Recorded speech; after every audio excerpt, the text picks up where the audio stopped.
Comenzamos la sesión 18ª de nuestro seminario sobre la verdadera vida en el Espíritu en la parte de los carismas. Como siempre, invocamos la ayuda de la Virgen. Domine Patris et Filii Spiritus Sancti. Amén. Ave María, gratia plena, Dominus tecum, benedicta tu in mulieribus et benedictus fructus ventris tui, Iesus. Sancta Maria, Mater Dei, ora pro nobis peccatoribus, nunc et in hora mortis nostre. Amén. Sancta Maria, sede sapientiae, ora pro nobis. Domine Patris et Filii Spiritus Sancti. Amén. Continuamos con la parte cuarta de nuestro seminario. Estamos tratando los carismas y de una manera muy especial el carisma de la profecía. Te dijimos las cosas más básicas, lo que Santo Tomás nos explicaba, lo vimos en la sesión anterior, habíamos visto la cuestión 171 y vamos a pasar hoy a las dos cuestiones siguientes, a la 172 y la 173, donde Santo Tomás nos va a hablar de la causa, del modo, digamos, cómo se produce la profecía de una manera más concreta. Vamos a pasar a los apuntes. Aquí tenéis, son las cuestiones 172 y 173, como os explico, profundizan especulativamente en la manera en que se realiza la profecía. Y esto va a ser muy interesante porque al estudiar las causas, al estudiar el modo en el que se realiza la profecía, comprenderemos mejor qué quiere decir profecía, cómo intervienen las diversas potencias, cómo va actuando Dios, etc. Diríamos que por dar una visión de conjunto, en la 172 lo que se nos dice es que si hablamos de la profecía propiamente dicha, esta no viene de la naturaleza, sino que viene del Espíritu Santo. Ya veremos en qué sentido puede haber una profecía natural, en qué sentido pueden intervenir los ángeles. Propiamente no hay una disposición natural para la profecía, ni siquiera una disposición de rectitud de costumbres. O sea, puede darse que los pecadores profeticen.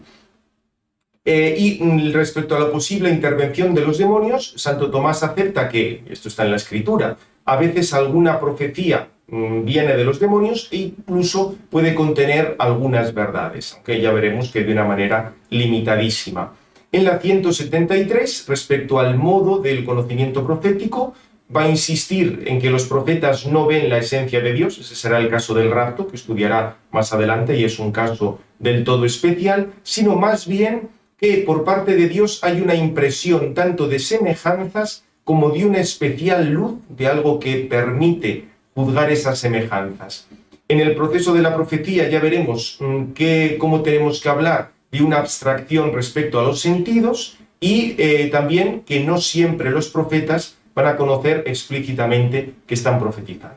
Como podéis ver, es una cantidad enorme son bastantes cuestiones, y si las comprendemos o si nos acercamos un poquitín a ellas, vamos a profundizar bastante en nuestra comprensión acerca de la profecía. Vamos con la cuestión 172. Lo primero, Santo Tomás nos recuerda que la profecía procede del Espíritu Santo. Aquí está la célebre cita de la segunda Pedro 1:21, donde se dice que los profetas han hablado movidos por el Espíritu Santo, y esto tiene la consecuencia de que no se pueden utilizar como una cosa privada, como una cosa particular, en fin, las consecuencias eclesiales que tiene ese tema, pero en eso Santo Tomás no entra, sino simplemente, como tenemos esa expresión tan clara de que la profecía procede del Espíritu Santo, es claro que no se puede considerar como algo natural. Obviamente, Santo Tomás tiene presente que hay que distinguir entre el Espíritu Santo como creador y el Espíritu Santo como santificador. Ya había dicho en la cuestión de la prima segunda, cuestión 109, artículo 1, que sí, todo conocimiento procede del Espíritu Santo, pero en el sentido de que el Espíritu Santo nos ha creado, gracias a él tenemos el entendimiento agente, todas estas cosas, y podemos conocer. No es que todo conocimiento tenga que ser inspirado por el Espíritu Santo. Para los conocimientos naturales, pues tenemos ya un entendimiento que parte de los sentidos, etc. O sea que diríamos, si hablamos del Espíritu Santo como creador, la naturaleza procede del Espíritu Santo, pero no es de esto de lo que estamos hablando en este campo. Por tanto, se trata estamos refiriéndonos a que la profecía procede del Espíritu Santo en sentido propio, como santificador. Y aquí, digamos, Santo Tomás va, como siempre, a precisar digamos, el sentido de la profecía, porque no podemos hablar de una profecía natural como si fuera eso que depende del Espíritu Santo como santificador. Entonces va a decir Santo Tomás, si nos centramos en lo más, digamos, en lo más propio de la profecía, aquello donde la profecía se realiza en su sentido más pleno, que sería el conocimiento de los futuros contingentes en sí mismos, la otra posibilidad era conocerlos en sus causas, que eso era una cosa bastante conjetural. Entonces, en el primer sentido, conocimiento de los futuros contingentes tal como están en la mente divina, evidentemente, sin el Espíritu Santo no podemos. Ahora, conocer el futuro de una manera conjetural sí cabría, un cierto conocimiento natural del futuro, un poco igual que el médico sabe si un enfermo va a curar o un enfermo va a morir.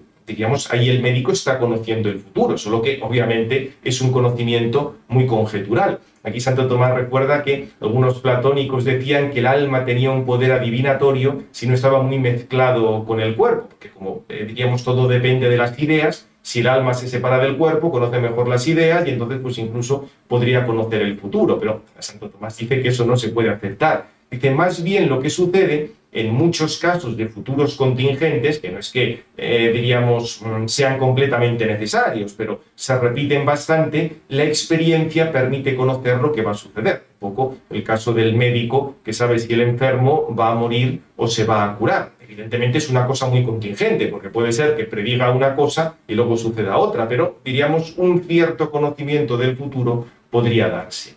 Lo que pasa es que si dejamos ese campo y nos centramos en el conocimiento del futuro que procede de Dios y que es el único que puede considerarse profecía en sentido propio, no en sentido secundario, aquí Santo Tomás distingue.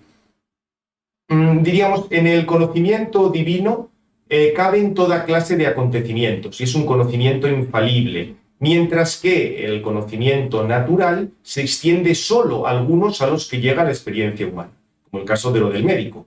Solo algunas cosas, un médico tiene mucha experiencia, pues más o menos puede predecir lo que va a pasar. Ahora, si hablamos del conocimiento tal como está en Dios, evidentemente llega absolutamente a cualquier tipo de conocimiento y es completamente infalible, cosa que en el ejemplo del médico y la enfermedad no sucedía.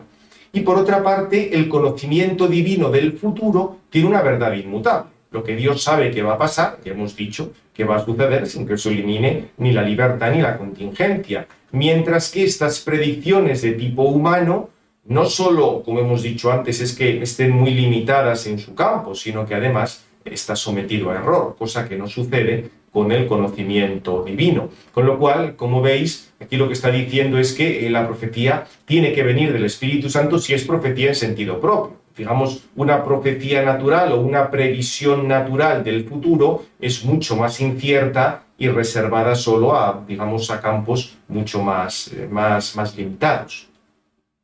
Bien, en las objeciones aporta algún matiz. Por ejemplo, en el Ad Primum explica que a veces la abstracción de cosas corporales puede ayudar a conocer mejor los hechos futuros, poco lo que dice si se agudiza el entendimiento, estamos menos pendientes de las cosas de un momento y podemos pensar más en lo que sucede en el futuro o lo que a veces sucede en los sueños.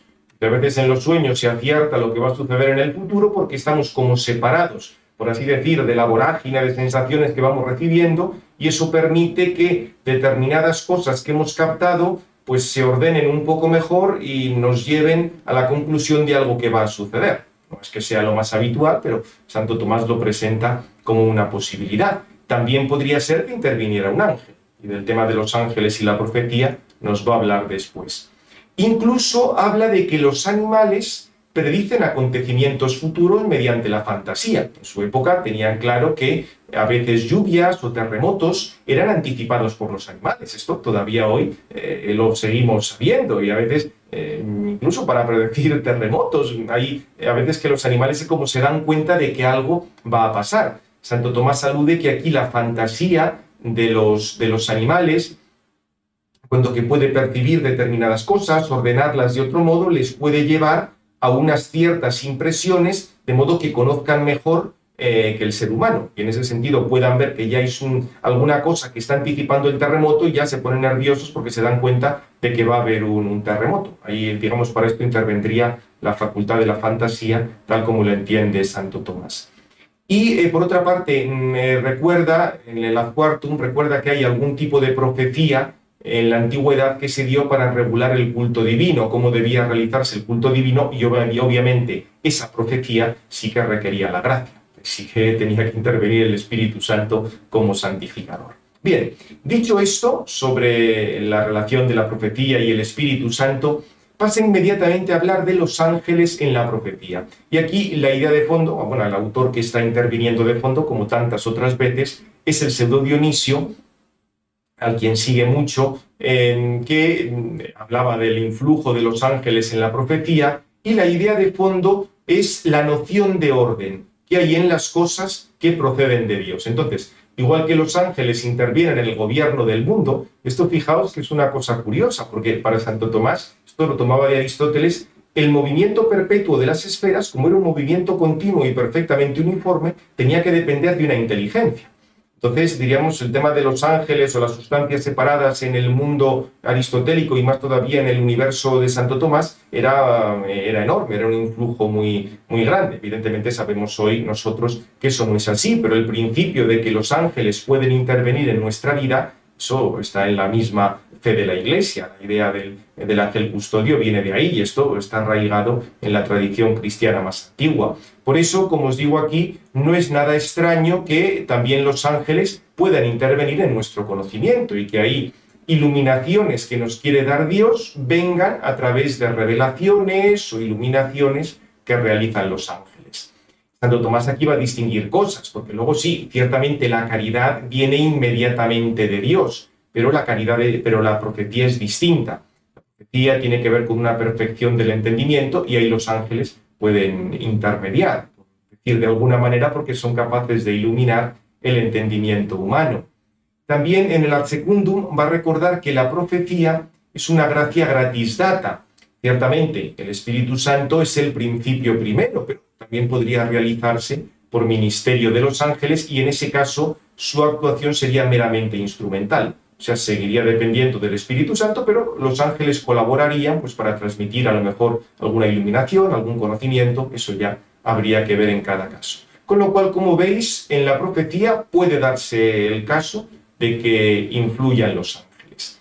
Pasamos ahora a las disposiciones que son necesarias para que en el hombre se dé profecía.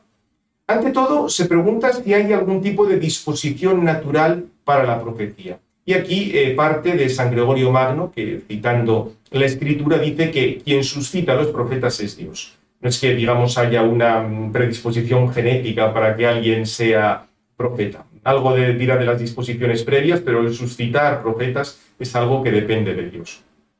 Y la razón es muy sencilla, con lo que hemos dicho. La profecía en sentido propio, o sea, no esto de que el médico adivina más o menos lo que va a pasar si el paciente se cura o no, sino la profecía, esa de los futuros contingentes, tal como están en Dios, eso proviene de Dios. Y Dios, al ser causa universal en el obrar, no necesita una materia ni una disposición previa, sino que Él puede proporcionar todo. O sea, Dios cuando actúa, cuando es una actuación propiamente divina, no la actuación de las causas segundas, por así decir, Dios se encarga de todo. De hecho, explica que en el efecto espiritual puede proporcionar también una disposición natural correspondiente. O sea, que incluso cuando tenemos un efecto espiritual, nos hace falta a veces una disposición material, pero el mismo Dios es el que la proporciona. Entonces, la conclusión es que no hace falta una disposición en nuestra naturaleza para la profecía, y si hace falta cualquier tipo de disposición, ya el mismo Dios la puede proporcionar. Advierte Santo Tomás que esto no quiere decir que una persona no deba colaborar con la gracia o que no intervenga realmente en la justificación, pero recordemos todo lo que ha explicado Santo Tomás en el Tratado de la Justificación, que esa misma colaboración también depende de Dios, también está, digamos, es fruto en otro sentido de la misma gracia. Y es que en este caso nos encontramos ante gracias gratis date. O O sea, diríamos aquí, por así decir, se pide menos. En la gracia santificante, por supuesto, hace falta esas disposiciones que en última instancia también dependen de la gracia, pero es que aquí ni siquiera la profecía es una gracia santificante, son gracias gratis date, carismas, con lo cual, diríamos, lo de las disposiciones, claramente no hace falta pedir ese tipo de disposiciones. Veremos que incluso hasta los pecadores van a poder profetizar. Ya diremos, en el siguiente artículo viene la manera de esto. En el Ad Primum explica que las disposiciones previas a lo mejor sí influyen en el sentido de que el profeta emplee unas semejanzas u otras al presentar, digamos, al presentar el mensaje profético, pero la inspiración profética, digamos, lo que hace es suprimir algo contrario a la profecía. O sea, el que Dios intervenga en nosotros, lo que va a ayudar es a quitar todo aquello que se oponga a la profecía, pero no necesariamente va a sustituir el tipo de semejanzas que emplea un profeta o, digamos, las comparaciones que puede emplear. Fijaos que esto es muy importante luego para todo el campo de la inspiración bíblica, porque así se entiende que los agiógrafos, los que han escrito los diversos libros bíblicos, tengan un estilo, tengan otro, empleen unas semejanzas, otras, porque eso depende pues, de un conocimiento previo que tenían. O sea que este punto es importante cuando se emplea. Se trata de explicar el carisma de la inspiración mediante el recurso a la profecía. O sea que por eso lo que son las semejanzas, otras cosas que se emplean en la profecía, esas pueden venir de lo que ya conocía el profeta. En el Ad Secundum advierte que no se puede comparar la profecía con una ciencia. Una ciencia sí requiere una serie de disposiciones previas, pero es que aquí la causa es Dios. También, por supuesto, en el Ad Tertium dice que puede haber disposiciones incompatibles con la profecía. Por ejemplo, si alguien está privado del sentido común, el sentido tomista, es incapaz de coordinar los sentidos o lo que sea, sería casi una, casi una especie de defecto mental, o tiene una fuerte pasión de ira o de concupiscencia. Diríamos, en eso es que no está, digamos, no está en sí mismo como para poder profetizar. Porque de hecho, si tal persona Dios quisiera que profetizara, ya el mismo Dios se ocuparía de quitar esas malas disposiciones o de quitar esas, digamos, esas enfermedades o lo que fuera que impedían el que se realizara la profecía. Bien, esto era un poco respecto a las disposiciones naturales, pero hay que hablar de las disposiciones morales. Y aquí entraría el tema de la rectitud de costumbres e incluso del mismo pecado. Conforme a Mateo 7, 22, 23, Santo Tomás explica que algunos han profetizado, pero no eran de Dios por la gracia. No estaban realmente unidos a Dios en gracia. Y por esto la pregunta es, entonces, ¿hace falta rectitud de costumbres? ¿No hace falta rectitud de costumbres? Santo Tomás va a explicar qué es lo que quiere decir rectitud de costumbres. Rectitud de costumbres, por una parte, en cuanto está relacionado con la gracia santificante, con la gracia gratum faciens, tiene que ver con lo que une al alma en caridad a Dios. O sea, tener unas costumbres que no sean pecado, en las cuales está interviniendo la caridad, para que podamos estar unidos a Dios. Con lo cual, diríamos, ese sería un primer sentido de rectitud de costumbres. Y hay otro sentido de rectitud de costumbres, y es respecto a las pasiones internas del alma. O sea, que las pasiones internas del alma no estén tan sumamente desbocadas que sea imposible decir dos palabras sin un mínimo de sentido común, o que las acciones externas no estén controladas. Diríamos, ese sería otro tipo de rectitud de costumbres. Se pide mucho más, lógicamente, para la gracia santificante que no para esto. Entonces, lo que dice Santo Tomás es que la profecía puede darse sin caridad, pues perfecciona el entendimiento que es anterior a la voluntad. A la voluntad le perfecciona la caridad. De hecho, el mismo San Pablo da a entender en el discurso sobre la caridad que podría darse una profecía sin caridad, porque dicen que profetice, pero no tenga, profetizo, pero no tengo caridad, eso no me sirve de nada. O sea que San Pablo un poco como lo alude ahí. Entonces, luego y también por otra parte, el fin de la profecía es la utilidad de la Iglesia. La profecía no se ordena a unir el afecto del profeta con Dios. Por eso la conclusión es que puede darse la profecía sin rectitud de costumbres, en cuanto que esa rectitud de costumbres procede de la gracia. O sea, puede darse la profecía en pecado y no haya rectitud de costumbres, que es la que se requiere para que una persona esté en gracia. Lo que pasa es que, conforme lo que dijimos en el artículo anterior, hace falta otra cierta rectitud de costumbres, porque para la profecía una cierta elevación de la mente para contemplar lo espiritual va a hacer falta. Y si hay una maldad de costumbres con unas pasiones tan sumamente desordenadas, o una dedicación tan desordenada a las cosas externas, ahí es que no hay posibilidad de percibir nada de Dios. Mientras eso no se arregle, no puede haber profecía de ningún tipo. O sea que, como veis, no hace falta la rectitud de costumbres que caracteriza la caridad, pero al menos una rectitud de costumbres para poder contemplar, aunque sea de una manera muy superficial, lo espiritual. Bien, va a tratar luego en la objeción primera, por ejemplo, dice que a veces se da en los profetas también el don de la sabiduría, pero no siempre es así. La sabiduría como don del espíritu, o incluso a veces algunas personas realizan milagros, pero no se aprovechan de ellos, sino que, digamos, se aprovechan los que lo ven y aceptan la fe. Podría darse el caso que alguien realizara un milagro, pero él, digamos, siguiera con una vida apartada de Cristo, pero mientras que el que ha visto el milagro sí se podía convertir, aceptar la fe, volver a Jesucristo. Bien, plantea un poco eso, digamos, este tipo de casos límite. Y como veis, en relación con esta situación en la que puede darse la profecía, aunque no tengamos la disposición moral correspondiente, incluso esté el pecado, es lógico que se pregunte si los demonios tienen algo que ver con la profecía, porque está claro que los demonios algo que ver con el pecado sí tienen, en cuanto que nos tientan al pecado. ¿Puede haber una profecía de los demonios? Pues realmente la Escritura nos ha hablado de que había unos profetas de Baal, que eran obviamente profetas del demonio, con lo cual, digamos, la misma Escritura habla de una profecía que procede del demonio. Entonces, aquí Santo Tomás nos recuerda que se puede hablar de una profecía que procede de los demonios si tomamos profecía en el sentido del conocimiento de algo lejano, porque claro, los demonios, por su entendimiento espiritual, pueden conocer cosas lejanas del conocimiento humano. O sea, los demonios pueden conocer muchas más cosas de las que conocemos nosotros, con lo cual, como ellos conocen cosas lejanas al entendimiento humano, respecto a nosotros sí que pueden transmitirnos cosas que sean una profecía, pero eso no es la profecía en sentido estricto de aquellas cosas que solo conoce Dios. Por eso, la profecía en sentido estricto solo puede ser lo que viene de Dios, mientras que si hablamos de profecía de los demonios, es una profecía en un sentido derivado. De hecho, también luego advierte en el Ad Secundum que los demonios propiamente no iluminan el entendimiento humano. Esto ya lo había dicho en la primera parte, pero sí pueden transmitir muchas visiones imaginativas, pueden hablar incluso de forma sensible, o sea que puede haber toda una serie de intervenciones del demonio que lleve a un cierto conocimiento del futuro, de cosas que están lejanas a la persona, y por tanto ahí hablemos de una profecía que sea en un grado muy limitado.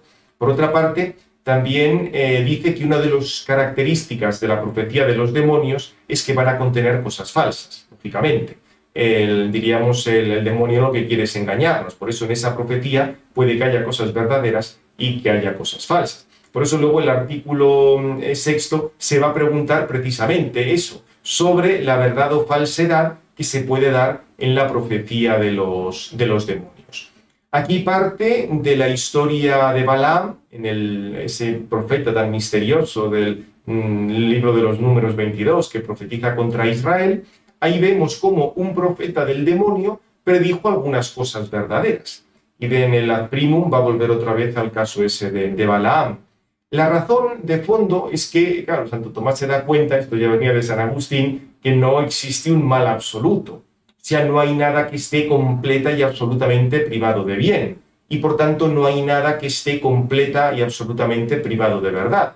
Por eso dice, los demonios en lo que profetizan van a poner muchas cosas falsas, pero también pondrán de vez en cuando alguna verdad para que la falsedad del conjunto resulte aceptable. Lógicamente, esto también pasa cuando una persona quiere engañar. Si alguien quiere engañar a otro, no es que todo lo que diga vaya a ser falso, porque si todo lo que dice es falso no engaña a nadie, se da cuenta de que le están tomando el pelo. Entonces uno que engaña dirá cosas verdaderas y de vez en cuando meterá una cosa falsa por donde quiera engañar a esa persona.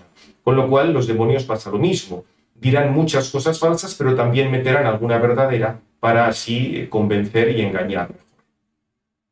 Es un poco esto, digamos, la conclusión que saca Santo Tomás. Y aquí cita al Crisóstomo. El del demonio dice a veces la verdad para recomendar con esa rara verdad sus mentiras. Bien. Ahora también puede suceder, como en el caso de Balaam, que Dios se sirva de los profetas demoníacos para manifestar la verdad. Y de este modo se cumpliría ese principio de la providencia, que Dios se sirve de los malos para actuar en utilidad de los buenos. En este caso sería que hasta los mismos enemigos de Dios, los que eran enemigos del pueblo de Israel, daban testimonio a favor del pueblo de Israel. Y es curioso porque Santo Tomás hace referencia a las sibilas, a los oráculos sibilinos. Sabemos hoy que los oráculos sibilinos fueron un falso de los primeros siglos del cristianismo, pero en la época de Santo Tomás se creía que esos oráculos realmente eran una cosa que habían dicho profetisas paganas, anunciando al Mesías. Entonces, Santo Tomás dice que sí, podría darse el caso de que, aunque hubieran estado movidas por el demonio, dijeran alguna cosa que fuera verdadera. Ahora, si dicen algo que es verdadero, obviamente en lo que tiene de verdadero, eso procederá del Espíritu Santo. Lo que pasa es que Santo Tomás aquí, diríamos con bastante realismo, dice que no es cuestión de que nos pongamos a indagar dentro de las profecías del demonio para ver si sacamos alguna cosa que sea verdadera, nos quedamos con lo bueno y dejamos lo malo, porque, digamos, la mayor parte de esas cosas son falsedad y por ahí poco es lo que vamos a sacar. Bien, pues con esto hemos visto ya las causas de la profecía. Como veis, han salido toda una serie de temas interesantes y ahora la siguiente cuestión es más especulativa, porque Santo Tomás retoma temas de teoría del conocimiento al hablar del modo del conocimiento profético. ¿Cómo se produce, diríamos, según su explicación de la teoría del conocimiento, el conocimiento que es propio de la profecía? Ante todo, Santo Tomás vuelve a insistir una y otra vez, eso es en la cuestión 173, que no se da una visión de la esencia divina en la profecía. O sea, eso tenemos que tenerlo muy claro. El caso de la visión de la esencia divina será el rapto, pero es una cosa completamente excepcional y eso no lo podemos considerar como lo que habitualmente llamamos profecía. Como dice aquí, la visión de la esencia divina está reservada al cielo. Y, como explicaba San Pablo en el mismo discurso de la caridad, en el cielo la profecía cesará. La caridad permanece, pero la profecía cesará. Por tanto, el camino no es decir que los profetas tienen la visión de la esencia divina. Por otra parte, según Hebreos 11:13, los profetas no han dejado de ver lo que profetizaban como algo lejano. Con lo cual, para los profetas la profecía es lejano, pero para los que están en el cielo, por su cercanía a Dios, todo eso es cercano, con lo cual también aplicando, digamos, extendiendo Hebreos 11:13, tampoco tiene sentido hablar de que la profecía se da por la visión de Dios. Igualmente, Santo Tomás va a desechar ya como una cosa absurda decir que los profetas verían en la esencia divina las reacciones de las cosas futuras, un poco como lo principal, lo que constituye esas cosas futuras, pero sin ver la esencia divina. Esto es absurdo. O sea, es cierto que los bienaventurados ven la esencia divina y en la esencia divina ven las reacciones de aquello que va a ser futuro, también en la medida que se lo manifieste Dios. Pero lo que no tiene sentido es decir que vean esas reacciones de las cosas divinas sin ver la misma esencia divina.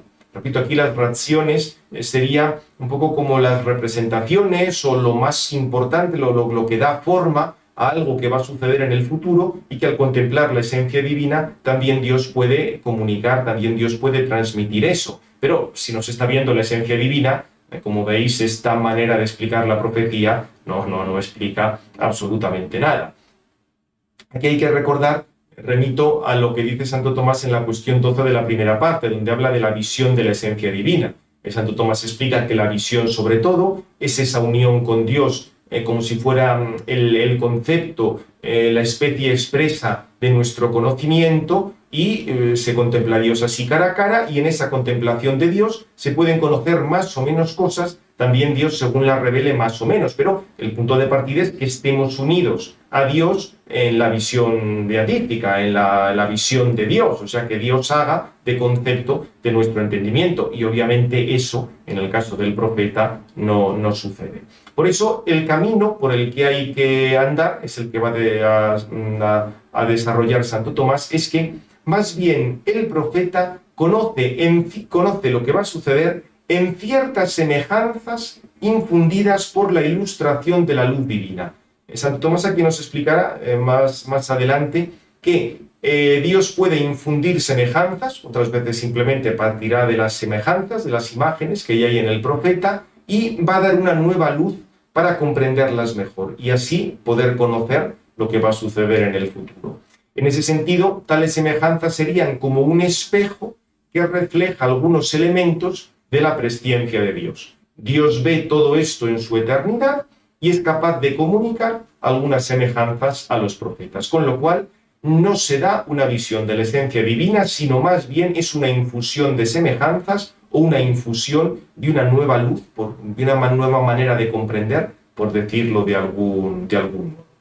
Entonces, ¿cómo sucede? Pues esto nos lo va a explicar en el artículo segundo. Aquí va a recordar que estos dos aspectos se deben tener en cuenta: las semejanzas impresas en la mente del profeta y el tener como esa luz especial. En la exégesis que hace Santo Tomás de Oseas 2.10, que se habla de ver, de semejanzas, Santo Tomás entiende que aparece en ambos aspectos, como una nueva luz, una manera de comprender todo esto y una serie de contenidos, unas semejanzas. En el fondo, como os comento aquí, está toda la teoría del conocimiento de Santo Tomás. Fijaos que para Santo Tomás lo que hace falta es una información, que esa nos viene a través de los sentidos, una serie de determinaciones formales que el entendimiento luego procesa, y precisamente el procesamiento del entendimiento. En el sistema, digamos, en la manera de conocer de Santo Tomás, a partir de una imagen especialmente elaborada por la fantasía y luego comparada con una serie de cosas mediante la cogitativa, puede actuar el entendimiento, que por así decir separa esa imagen de su origen, del resto de las cosas, la abstrae, la puede conocer de una manera separada del resto y luego la puede predicar de una manera universal. Digamos, está también el caso de que el entendimiento agente primero separa, abstrae todo eso, de esta manera ya es recibida por lo que se denomina el entendimiento posible y, por así decir, ya informa al entendimiento, y el entendimiento posible la expresa en un concepto, en una especie expresa. Pero esa especie expresa siempre tendrá que volver luego a las imágenes concretas, a los fantasmas, por emplear la terminología de Santo Tomás, para que se complete ese proceso del conocimiento. Esto resumiendo muchísimo y simplificando mucho el planteamiento de Santo Tomás. Pero en cualquier caso, nos hace falta tanto unas especies como una especial luz. Aquí va a recordar el papel del entendimiento agente. El entendimiento agente hace que las especies sensibles, lo que viene de los sentidos, que ha sido ya elaborado por los sentidos internos, lo que Santo Tomás denominaba tanto el sentido común, la fantasía, la memoria para retenerlo, la cogitativa como para coordinarlo y relacionarlo con otras cosas. Esa imagen sensible, esa especie sensible, actúa sobre ella el entendimiento agente, de manera que quede ya abstraída, quede ya hecha espiritual, y eso, así ya puede afectar al entendimiento posible. Aquí Santo Tomás tiene presente que la misma modificación de especies o semejanzas sensibles da lugar a nuevas especies inteligibles. O sea, por eso puede darse que Dios infunda directamente especies inteligibles o simplemente que se modifiquen especies o semejanzas sensibles. Ahí el nivel, de intervención sería mucho más bajo, pero en ambos casos esto podría afectar para conocer unas cosas o para conocer otras. Y supuesto ese tema de las semejanzas, también en la profecía propiamente dicha, Dios da algo superior a la facultad humana de juzgar. Tenemos las nuevas representaciones, pero también una manera de poder relacionarlas, de poder juzgar, de poder establecer cómo de una se sigue otra. Todo eso también lo daría como es lo que Santo Tomás llama como una nueva luz digamos, esa capacidad que tendría el profeta. Si el Señor solo da las representaciones, sería, digamos, una profecía muy imperfecta. Por ejemplo, cuando el faraón tenía unos sueños o Nabucodonosor tuvo una visión. Sí, tenían las semejanzas, pero no sabían lo que quería decir eso. Hacía falta la luz profética, sea de José o sea de Daniel, para entender lo que había detrás de esas semejanzas. Por eso dice que simplemente recibir las semejanzas es algo imperfecto en el género de la profecía. Y lo más importante para la profecía es esa nueva luz. De hecho, la visión imaginaria la podría tener otro, como el faraón o Nabucodonosor, y luego interviene propiamente el profeta. O esas especies pueden venir de diversos modos, como sea. También explica en el Ad Secundum que a veces se dan semejanzas inteligibles ya infundidas por Dios. Es Dios el que infunde la misma semejanza inteligible, o a veces a partir de formas que ya están en la imaginación, que sobre ellas interviene la luz profética. Con eso se conocería también lo que Dios quiere revelar. O sea que aquí, como veis, Santo Tomás tiene presente los dos aspectos, las semejanzas y la luz, y esto puede combinarse o puede presentarse de diversa manera. Y de hecho, en el artículo 3, Santo Tomás nos va a explicar un poco como o sea, aquí la pregunta es si tenemos que estar abstraídos de los sentidos para que se dé una profecía. Como si dijéramos desconectados de los sentidos. Se podría pensar, bueno, si Dios me está dando esto, yo tengo como desconectarme del aspecto sensible para recibir todo esto, pensar lo que Dios me da, etc. Lo que pasa es que aquí Santo Tomás, de nuevo, vuelve a la carta a los Corintios y se encuentra con la afirmación de que el espíritu de los profetas está sometido a los profetas. Un poco el sentido de lo que dice un profeta lo puede interpretar otro profeta. Pero claro, si el profeta no es dueño de sí, está enajenado de los sentidos, está, por así decir, como desconectado de los sentidos, pues no puede someter lo que dice a otro, hablar, comparar, con lo cual, dice, no parece que en la profecía se dé esa enajenación de los sentidos, como un estado así de locura o de éxtasis místico o alguna cosa extraña. Dicen, o sea, diríamos, por lo que dice la carta a los Corintios sobre la profecía, el profeta tiene que ser dueño de sí, con lo cual eso es complicado de aceptar aquí una abstracción de los sentidos. Entonces, diríamos, Santo Tomás aquí recapitula un poco lo que venimos diciendo hasta ahora. Dice que en la revelación profética tenemos 4 factores. El influjo de la luz inteligible, la infusión de las especies inteligibles, la impresión u ordenación de formas imaginarias y la expresión, el hablar, de formas sensibles. Entonces, claro, si, digamos, no puede haber enajenación de los sentidos cuando se representa algo mediante especies sensibles. Es decir, si vamos a utilizar, si por intervención de Dios se van a utilizar especies sensibles que están ya en la memoria, en la imaginación, digamos, comprendidas de una manera nueva por una luz de Dios, es evidente que ahí no hace falta, ahí no puede haber enajenación de los sentidos. Si Dios infunde una luz inteligible, en principio no hace falta que se dé esa enajenación por parte de los sentidos. O si se forman especies inteligibles, tampoco se da enajenación de los sentidos, porque ya os he recordado antes que en Santo Tomás, para que se dé la comprensión de algo, hay que volver luego a los fantasmas, hay que volver a las imágenes, o sea, se produce el proceso de abstracción y luego se vuelve a las imágenes. Es como si aquello que hemos abstraído lo volvemos a relacionar con su punto de partida, con lo cual Santo Tomás lo que está diciendo es que diríamos, en toda una serie de elementos, cuando hay, digamos, se representa algo mediante especies sensibles, cuando se infunde una luz inteligible o cuando se forman especies inteligibles, pues en ese sentido no hay enajenación de los sentidos. Ahora, si se diera una revelación profética mediante formas imaginarias que imprime Dios, ahí sí, ahí ya la cosa es distinta. ¿Por qué? Claro, si Dios nos está dando unas formas imaginarias sensibles que no tenemos, por así decir, tenemos que cortar con las que nos vienen de fuera, tenemos que desconectar, por así decir, lo que nos viene de los sentidos para recibir esas especies sensibles que son imaginarias por parte de Dios. O sea que, como veis, Si la profecía se da por la luz inteligible, porque se infundan especies inteligibles o porque se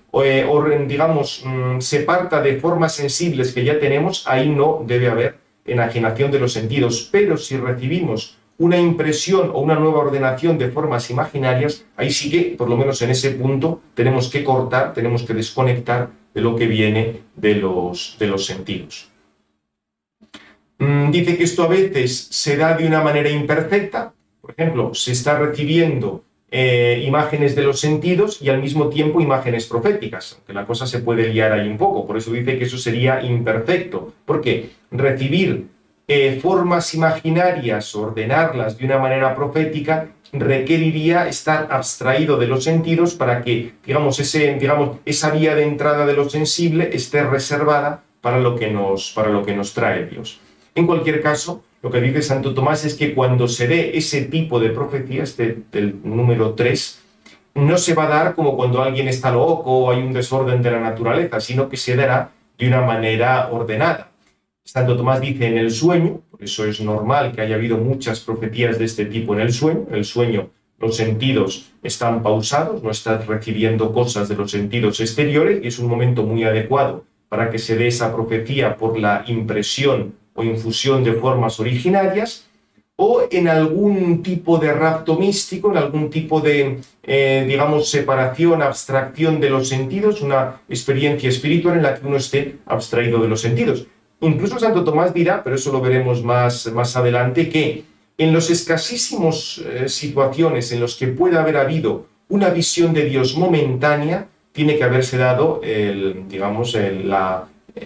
la abstracción, la separación de los sentidos. Pero ya digo, son cosas esas absolutamente excepcionales. Y luego también recuerda que una cosa es la profecía cristiana y otra cosa eran los fenómenos estos de gente que estaba medio loca sin el medio, que decía que, tenía una mente perturbada y parecía que padecían una posesión diabólica, como en los pseudoprofetas del montanismo y todo esto. Sí, Santo Tomás dice, en ese caso sí, había abstracción de los sentidos, pero porque estaban chalados, no porque fuera auténtica profecía o incluso podría ser algún fenómeno diabólico. Y ya por último, estaría el tema de si el profeta tiene conciencia de la propia profecía. Aquí la respuesta está en Juan 11:51, donde el evangelista dice que Caifás profetizó sin saberlo. Cuando dijo aquello, conviene que muera un hombre por todo el pueblo. Luego, no todos los que profetizan conocen aquello que profetizan.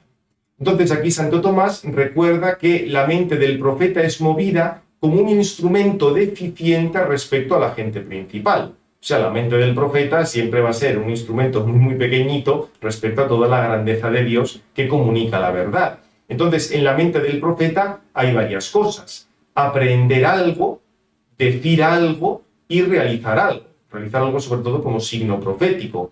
No siempre se dan las tres cosas. A veces simplemente se aprende algo, esa verdad. Otras veces Dios hace que conozca que eso aprendido le ha sido revelado. O sea, que sepa una cosa que Dios le ha transmitido y que además se dé cuenta de que eso le viene de Dios. Ese sería, diríamos, el grado más propio de la profecía. Cuando se habla sucede algo parecido. A veces el que está profetizando entiende que se lo dice como profecía y otras veces no, como en el caso de Caifás. El Espíritu Santo le mueve para que diga unas cosas, pero él no es consciente de que está profetizando. O lo mismo cuando alguien realizaba un gesto que iba a resultar profético. Podía ser que se diera cuenta de que estaba haciendo un gesto profético o que no se diera cuenta de ello. Todo esto, la raíz siempre es el carácter deficiente de la mente del profeta en comparación con el Espíritu.